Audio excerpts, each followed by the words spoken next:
Hola queridos amigos, una nueva semana comenzamos. Gracias a Dios, gracias a la Santísima Virgen.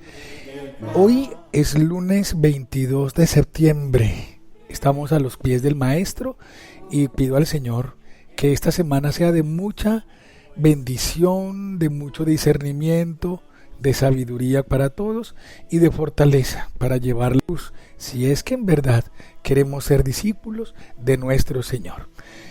Semana número 25 del tiempo ordinario. Vamos transitando poco a poco, vamos acercándonos a la cumbre del año litúrgico que es Cristo Rey del Universo en la semana número 34. Nos quedan 9 semanas prácticamente para terminar este año litúrgico con la gracia de Dios. Un abrazo especial para ustedes y aquí estamos rindiéndole culto a nuestro Señor, adorando su nombre, conociendo sus designios, adorando su presencia.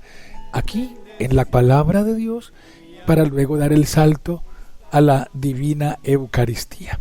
En el nombre del Padre, y del Hijo, y del Espíritu Santo. Amén.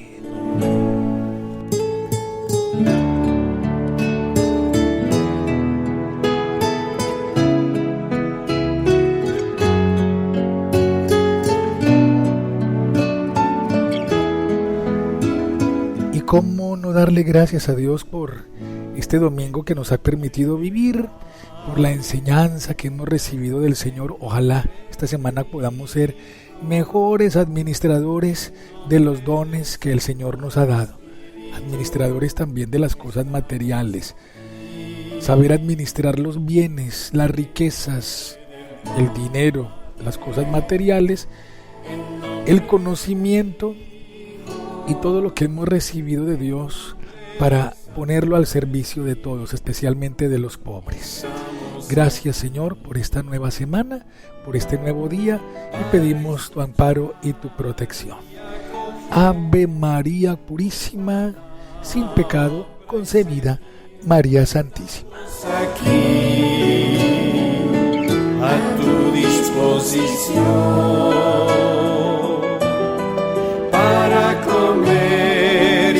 Y seguimos conociendo día tras día los salmos. Hacemos una pausa en esta breve reseña de la historia de la iglesia que con cariño les estoy ofreciendo en cada podcast, y ahí vamos intercalando historia de la iglesia y también el conocimiento de la palabra de Dios en los salmos. Estamos en el salmo número 29 que se llama la poderosa voz del Señor. La poderosa voz de Dios que está por encima de todo, está por encima del universo, está por encima de la tempestad, está por encima de la naturaleza, está por encima de todo. La voz del Señor que todo lo guía, la voz del Señor que todo lo gobierna.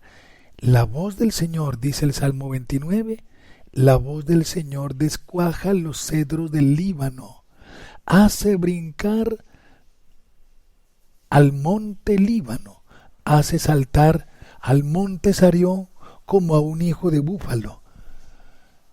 Es la voz del Señor que está por encima de toda la creación, el Señor que está por encima también de la naturaleza, y pone aquí el salmista pues que el Señor está por encima de los árboles, que son los que están plantados y que dan mucha vida y que muchos de ellos permanecen para siempre. Por ejemplo, los cedros.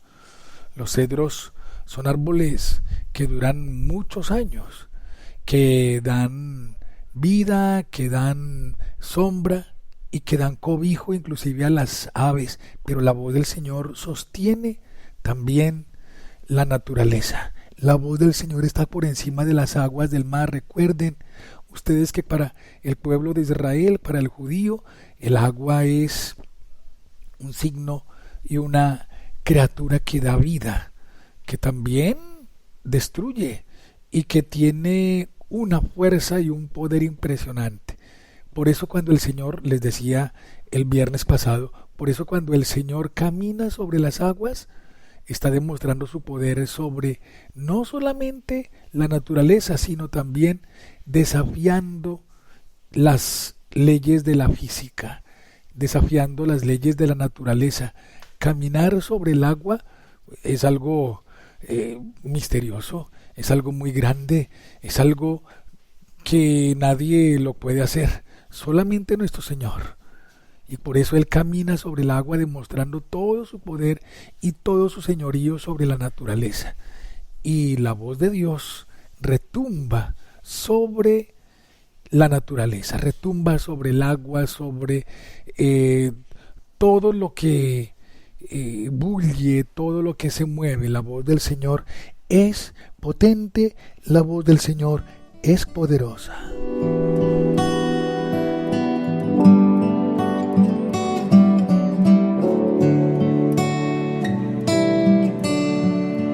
Espíritu de Dios, Espíritu Santo, Espíritu de Dios,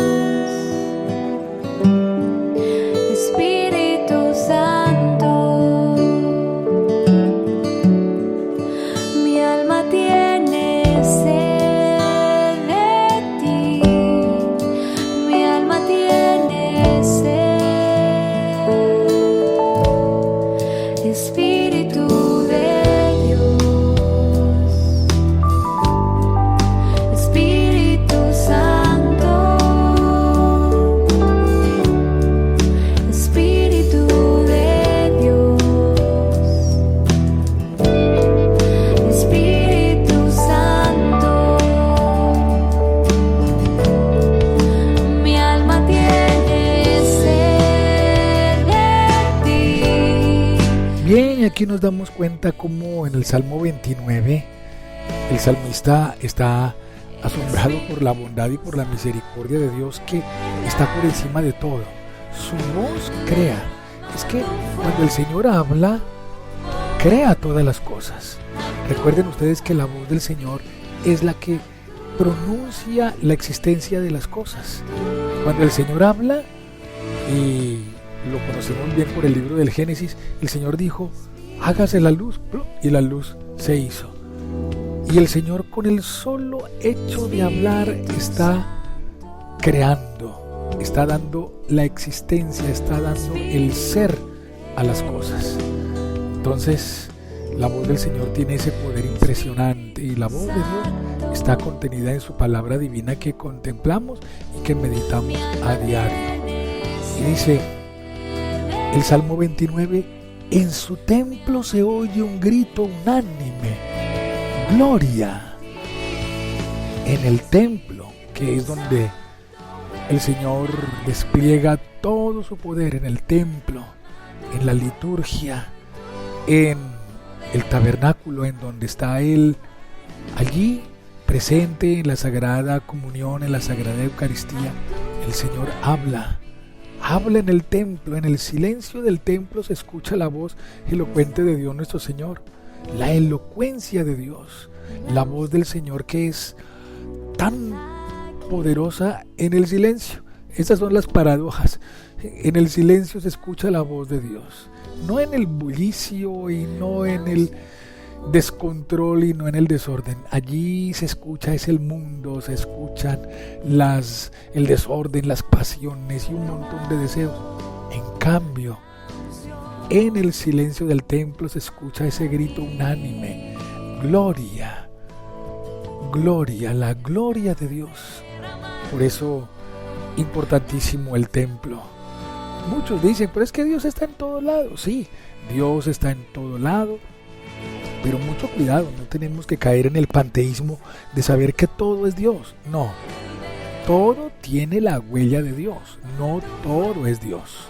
Esas son diferencias muy grandes, porque podemos caer en el panteísmo, en que entonces la mariposita es Dios, en que el agua es Dios, la piedra es Dios, el jaguar es Dios, el la foca es Dios, la nutria. No. Los animalitos, la naturaleza tiene la huella de Dios, tiene la huella del Padre Eterno y participa también de su perfección y de su belleza. Pero Dios solamente es uno, el Padre, Hijo y Espíritu Santo. No olvidemos eso. Cuando las personas dicen, no, es que yo me encuentro con Dios aquí afuera, en el monte, debajo del árbol, en el río, en el desierto. Sí, son lugares en donde podemos contemplar la bondad y la perfección de Dios, pero Dios no es la arena del desierto. Dios no es el caudal del río. Allí hay presencia de Dios, pero no es Dios. Hay que tener cuidado con esa distinción, porque fácilmente podemos caer en una corriente panteísta. Bueno, en el templo se escucha un grito unánime: gloria. El Señor se sienta por encima del aguacero como Rey eterno. El Señor da fuerza a su pueblo. El Señor bendice a su pueblo con la paz. Eso es lo que tenemos que pedirle al Señor. Paz, especialmente en estos contextos en donde hay tanta intolerancia, tanta violencia, tanta indiferencia. Pedimos al Señor para que, con la voz del Papa León, que ayer en el Ángelus clamaba al mundo entero paz, pedía a Israel y a Palestina en la franja de Gaza paz, que cesen esos conflictos armados tan violentos, tan cruentos, y que de lado y lado pues haya también, queridos hijos, expresiones de paz, que cesen los bombardeos, que cesen las incursiones cruentas, pero que también de este lado haya una libertad para los que están rehenes, que son muchos. Solamente así, cuando haya una expresión de paz de parte y parte, podrá haber diálogo, podrá haber paz también entre Rusia y Ucrania, también en Nigeria, también en Sudán, también en Colombia, en Nicaragua, en Venezuela, en tantas partes en donde abundan los conflictos. Paz es lo que quiere darnos Dios con su palabra, que restaura y que crea. Bueno, ahí tenemos entonces el Salmo 29 para que lo meditemos, para que contemplemos la gloria de Dios y quedemos absortos, maravillados de su poder y de su señorío. Seguimos aquí a los pies del Maestro y ahora vamos a meditar la santa palabra de Dios.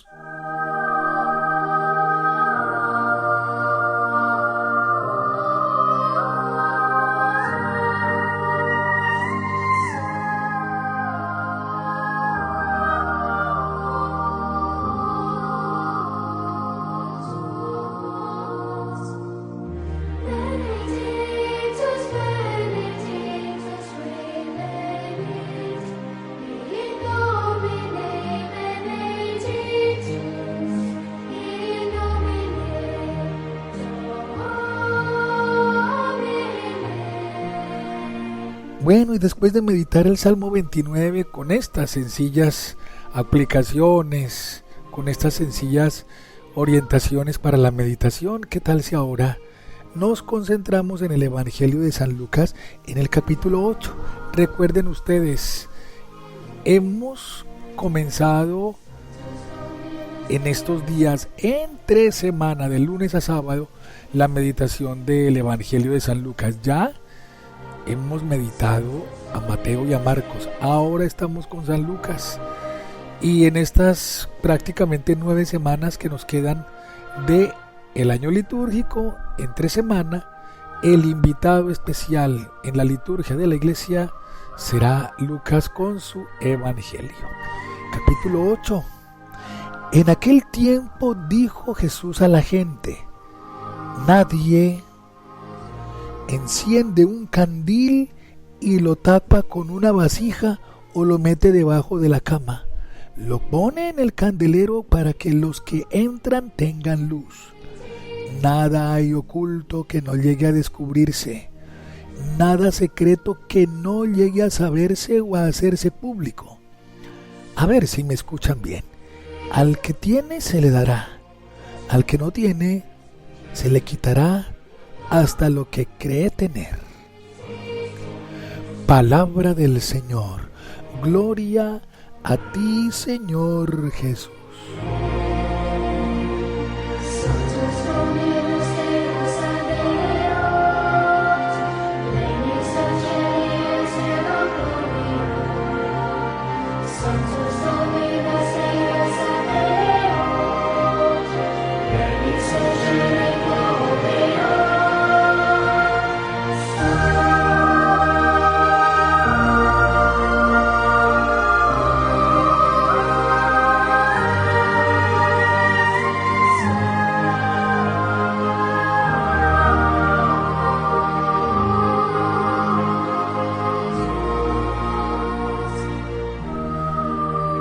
Bueno, miren ustedes en este capítulo 8 de San Lucas cómo el Señor utiliza otra figura. Lucas, el evangelista Lucas, nos trae parábolas, enseñanzas del Señor, palabras del Señor con muchos signos. Lucas nos regala su evangelio de una forma muy básica, muy entendible, y toma las enseñanzas del Señor con las parábolas, con las metáforas, con las comparaciones que el Señor nos ofrece para que podamos entender mejor su palabra. Hoy Jesús emplea la metáfora, hace el símil, hace la comparación, hace la analogía con un candil. ¿Qué es un candil? Un candelero. Un candelero que cuando se enciende, pues se debe poner en un lugar alto para que dé luz en la oscuridad que hay, porque se fue la luz o porque no hay fluido eléctrico, no tenemos electricidad. Entonces lo mejor es tener un candelero, y cuando se enciende, pues se pone en un lugar alto para que la luz disipe las tinieblas y sirva de orientación e ilumine a las personas que están allí. Pero la luz no se pone debajo de la cama. Bueno, si se pone un candelero debajo de la cama, pues el desastre es inminente, ¿no? No podemos poner un candelero pues en un lugar escondido por allá en el rincón, porque no va a dar luz. Siempre la luz, siempre lo diáfano debe estar en un lugar destacado para que la luz se extienda y oriente a los demás, a los que están pues en la oscuridad y en la penumbra. Esa es la belleza de la luz, que es capaz de dar claridad, de iluminar la vida, de darle claridad a los sentidos, especialmente a la visión, a los ojos. Y para eso es la luz, para iluminar, para dar orientación, para que no haya tinieblas y no nos tropecemos. Eso por un lado.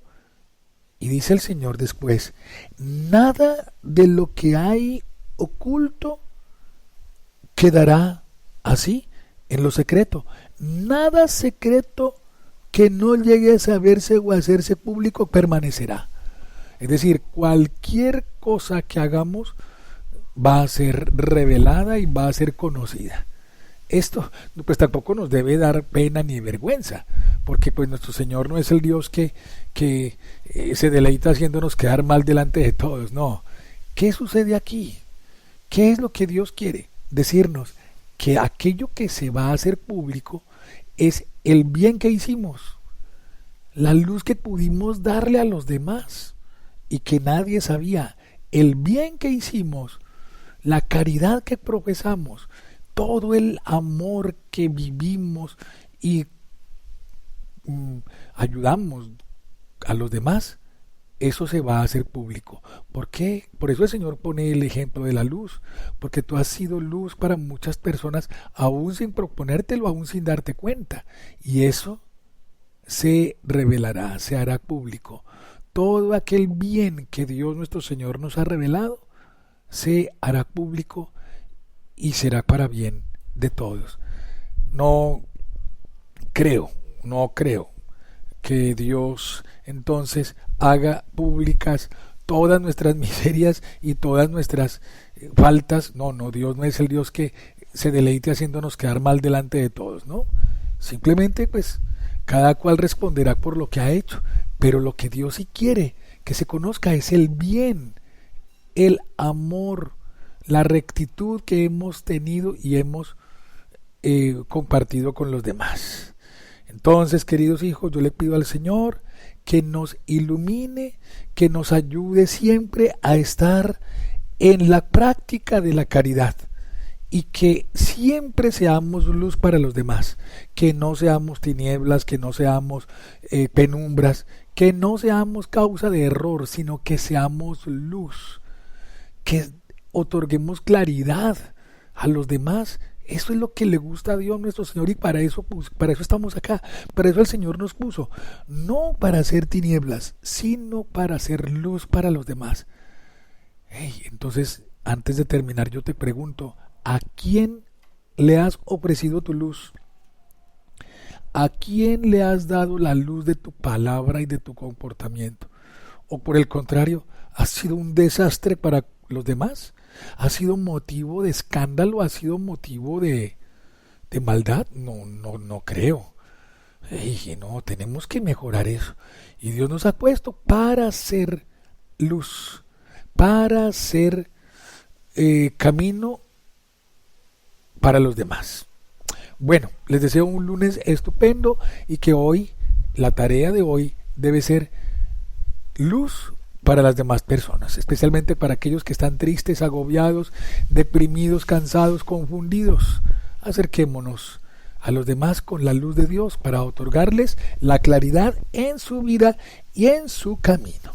Les deseo lo mejor, queridos hijitos. Un abrazo especial para ustedes. Feliz lunes. Altísimo y buen Señor, tuya es la gloria, tuyo el poder, tuya toda bendición. Ningún hombre es digno de hacer de ti mención.